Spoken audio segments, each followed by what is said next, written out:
प्रिय विद्यार्थियों, आज हम चर्चा करेंगे भूमि राजस्व व्यवस्था के बारे में। प्राचीन भारत में भूमि राजस्व की क्या व्यवस्था थी, इसका क्या महत्व था, इन सभी की विवेचना आज हम यहाँ पर करेंगे। भूमि राजस्व के विस्तृत विवेचन से पहले हम ये जान लें कि प्राचीन भारत में भूमि का वर्गीकरण कैसा था, अर्थात भूमि कितने प्रकार की होती थी जिससे कि राजस्व की प्राप्ति राज्य को या राजा को होती थी।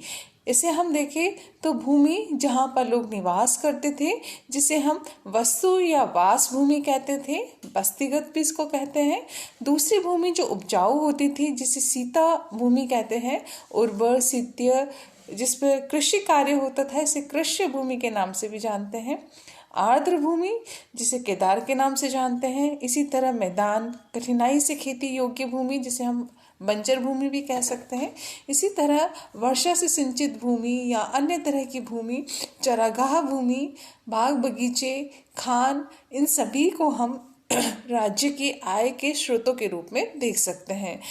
मोटे तौर पर हम कह सकते हैं कि प्राचीन काल में राजा को जो आय प्राप्त होती थी, राज्य को जो आय प्राप्त होती थी, जिसके माध्यम से वह जन कल्याण के कार्य करता था, राज्य की सुरक्षा संबंधी कार्य करता था तथा अन्य जितने भी कार्य राजा के होते थे, वो इन सभी कर्तव्यों का निर्वहन तभी कर सकता था जब उसके पास सशक्त राजकोष हो। कौटिल्य ने अपने सप्तांग सिद्धांत में कोष के ऊपर भी बल दिया है और ये जो राजकोष है, राज्य की आय है, इसमें भूमि राजस्व का भी महत्वपूर्ण स्थान देखा गया है। आज हम इसी के बारे में विस्तार से चर्चा करेंगे।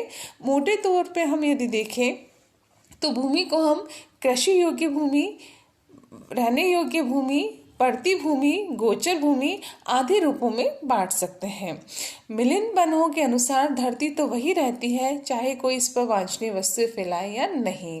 इसी तरह हम देखें तो महावस्तु में कई प्रकार की कृषि भूमि का उल्लेख किया गया है, जो सबसे अधिक उपयोगी कही गई है क्योंकि इसी पर सबका जीना निर्भर है। कौटिल्य ने भी कृषि भूमि के महत्व का वर्णन किया है। इस तरह हम देखें तो प्राचीन काल में शासक विविध माध्यमों से कर प्राप्त करता था, जिसमें भू राजस्व व्यवस्था का महत्वपूर्ण स्थान था। इसमें हम देखें तो भूमि की उपज का छठा भाग राजा को राजस्व के रूप में मिलता था।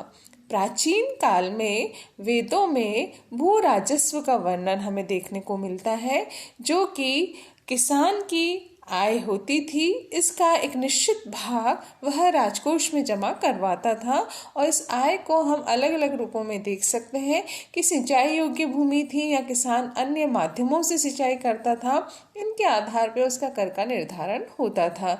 भूमि राजस्व व्यवस्था के बारे में विस्तार से यहाँ पर चर्चा की गई है। भूमि की उपज का छठा हिस्सा जो राजस्व या राजंश के रूप में दिया जाता था, उससे राजा प्रजा का पालन किया करता था। रामायण, महाभारत और तत्कालीन अन्य जितने भी स्रोत हैं, पुराण हैं, इन सभी में इसकी चर्चा की गई है। वैदिक काल में हमें बलि नामक एक कर देखने को मिलता है। यह बलि जो कि कर का रूप होता था, जो कि भूमि से प्राप्त होता था राजा को। इस बलि को हम दो रूपों में देख सकते हैं। एक शासक जो विजित लोगों से प्राप्त करता था और दूसरा जो किसान लोग अपनी कृषि भूमि की आय होती थी, उसका एक निश्चित भाग राजा को दिया करते थे। यह जैसे देवता को चढ़ाई जाती थी, वैसे ही राजा को ये कर के रूप में दी जाती थी। इसी तरह हम देखें तो वैदिक काल में इसकी वसूली जो अधिकारी करता था, उसको भागदूत नामक अधिकारी कहा जाता था। जातकों के अनुसार राजभाग अलग करके रख दिया जाता था। फसल को देखकर अनुमान लगाया जाता था कि इससे कितना राजस्व प्राप्त हो सकता है। इसी तरह हम देखें तो कौटिल्य ने अलग अलग दरें निर्धारित की है। एक जो शारीरिक श्रम से सिंचाई करके खेती करता था, उससे जो भूमि कर लिया जाता था, उसे 1/5 भाग में बांट दिया जाता था।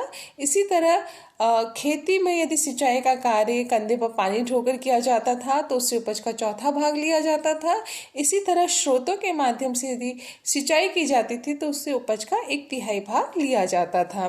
नदी या अन्य किसी माध्यम से सिंचाई की जाती थी तो उससे उपज का 1/3 या 1/4 भाग वसूल किया जाता था। इसी तरह जो अपने शारीरिक श्रम से जीविकोपार्जन करते थे उन्हें उत्पादित फसल की 1/3 या 1/4 भाग देना पड़ता था। किसानों को अनाज की उपज में 1/4 और वन की उपज में 1/6 अंश चुकाना पड़ता था। इसी तरह हम देखें तो रुई, मोम, पेड़ के छाल और बांस, मांस आदि जैसे पदार्थों से भी कर वसूल किया जाता था और ये कर लगभग आय का 1/6 भाग होता था।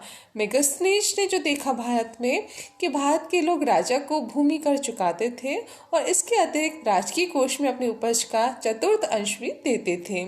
इस विषय में एरियन अस्पष्ट है और वो इसके बारे में ज़्यादा हमें नहीं बता पाता, परंतु जो अन्य विदेशी यात्री हैं जैसे फाइयान है, ह्वेनसांग है, इत्सिंग है, इन्होंने भी थोड़ा बहुत हमें बताने का प्रयास किया है। परंतु हमारे जो प्राचीन स्मृतिकार हैं, हमारे ऋषि मुनि हैं, उन्होंने इसके बारे में ज़्यादा अच्छे से विस्तार से हमें बताया है। वशिष्ठ राजा को कर देने के बारे में उल्लेख नहीं करता है, किंतु राजा को सतर्क करते हुए वह अपनी प्रजा की संपत्ति का अनुचित भोग न करे इसकी चेतावनी वो देता है। इसी तरह हम देखें तो शूद्रों से, वैश्यों से और क्षत्रियों से अलग अलग कर की वसूली की जाती थी और ये दर उनकी जाति के आधार पर, उनके वर्ण के आधार पर वसूल किया जाता था। राजा की भूमि, जिसको कि हम राजस्व के रूप में देखते हैं, जिससे राजस्व की प्राप्ति होती थी, जिसे जिरात कहते थे, और इससे राजा को जो आय होती थी राज्य की भूमि से, जिसे सीता कहा जाता था, इसकी वसूली सीताध्यक्ष नामक अधिकारी करता था। इसी तरह गांव में अन्य स्थानीय अधिकारी होते थे जो ग्रामीणों से कर की वसूली करके राजकोष में जमा कराते थे। अब ये कर किन किन माध्यमों से लिया जाता था, इनके विस्तार से हम चर्चा करेंगे आगे।